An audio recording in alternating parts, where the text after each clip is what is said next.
n'est pas à son premier coup d'essai. Aujourd'hui, le M23 est une branche armée de Paul Kagame pour agresser le Congo, pour agresser notre pays. Mais rappelez-vous que nous n'ayons pas la mémoire courte. Le 9 juillet 1997, Kagame avait fait des aveux, avait fait des déclarations dans le Washington Post, comme quoi c'est moi qui ai planifié, qui ai équipé la rébellion. L'aveu a été considéré jadis comme la mère de preuves.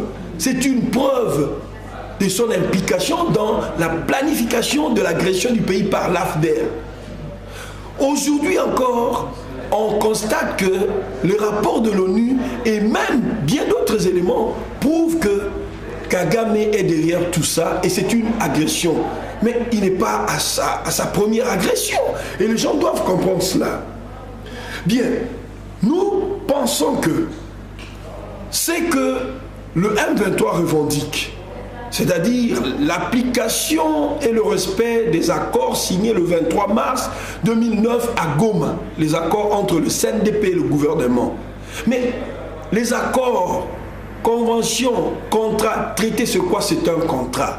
Un contrat, c'est quoi? En vertu de l'article 33 du Code civil, livre 3, à l'époque Code civil zaïrois, livre 3, c'est la rencontre des consentements qui fait naître, n'est-ce pas, un contrat qu'on appelle une convention à l'échelle internationale, traité ou accord. C'est une rencontre de deux ou plusieurs volontés. Mais quand un contrat est entaché, quand un contrat est vicié, ce contrat doit être déclaré par l'une des parties qui constate que nul peut, n'est-ce pas, déclarer nul ce contrat, doit être frappé de nullité. Il y a trois éléments qu'on appelle des vices de consentement. Nous avons l'erreur, nous avons le dol et nous avons en troisième lieu la violence. Et que quand, par exemple, dans le cas d'espèce, la violence morale et physique a été utilisée pendant la signature des accords de Goma du 23 mars 2009, le CNDP, qui a son frère à la tête du pays, Hippolyte Kanambe, a donné une violence morale ou physique même, je dirais, et a induit le gouvernement congolais en erreur. Ou ceux qui ont signé par peur d'être tués. C'est la violence morale, la violence physique même. Alors, des contrats comme ça, des accords de ce genre sont nuls, sont frappés d'humilité par le peuple souverain congolais et nous, principalement. Nous ne pouvons pas accepter ces accords qui ont fait que des étrangers, des Rwandais puissent devenir des généraux dans notre armée. Et le point 12.7 de ces accords disent qu'on doit insérer les éléments militaires du M23 dans la police et dans l'armée. Est-ce que vraiment ça c'est normal? Ce n'est pas normal. Et au niveau des dol? Le dol, c'est quoi? C'est toutes les manœuvres frauduleuses, c'est toutes les machinations, la tromperie qui est utilisée par une autre partie pour induire l'autre en erreur. Exemple, vous savez très bien que c'est que vous êtes en train de vendre une voiture qui ne marche pas, qui ne peut faire que 2 km et puis elle tombe en panne. Mais vous vendez, vous vantez, vous versez déjà dans le dol.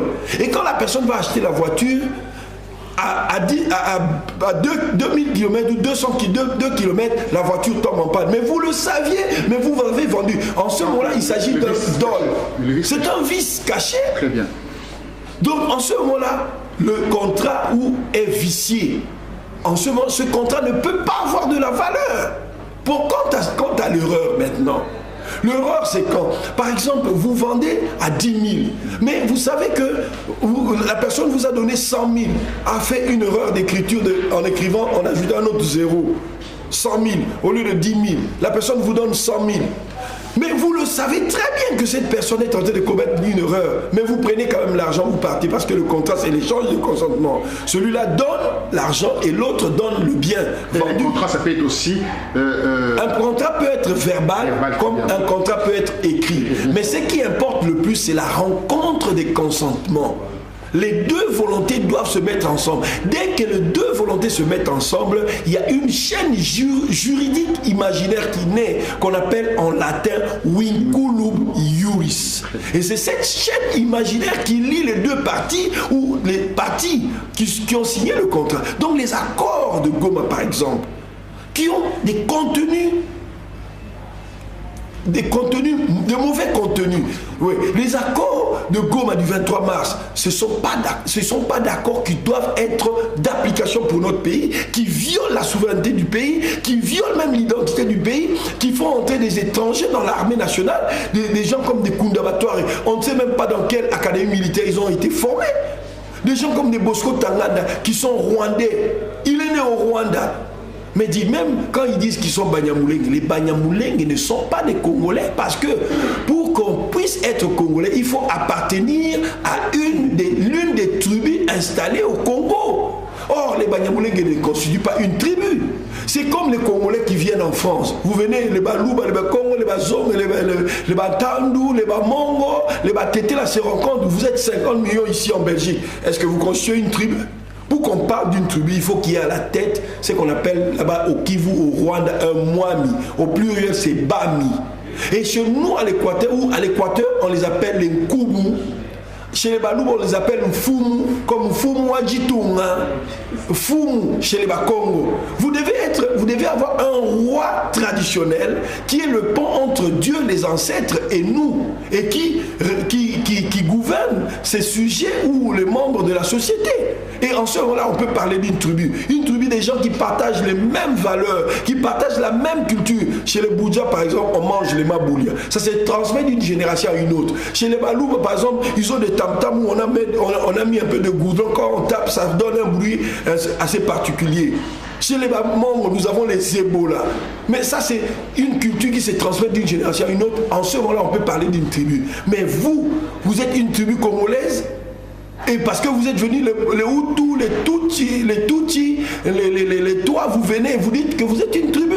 Que non, les Banyamulenge ne constituent pas une tribu. Donc, Kundabatware n'est pas un Congolais. Il est entré par quelle magie? La magie d'Hippolyte Kanambe dans notre armée, un étranger. Alors, ces gens-là ne peuvent pas signer des accords avec nous. Et ces accords-là sont nuls et non avenus, et nous ne pouvons pas accepter. Nous demandons au peuple congolais de se lever, de se battre pour récupérer sa souveraineté, parce que l'avenir de notre peuple est kidnappé par un groupe, une bande de criminels, un conglomérat de bandits. Je dis et je vous remercie. Ingeta.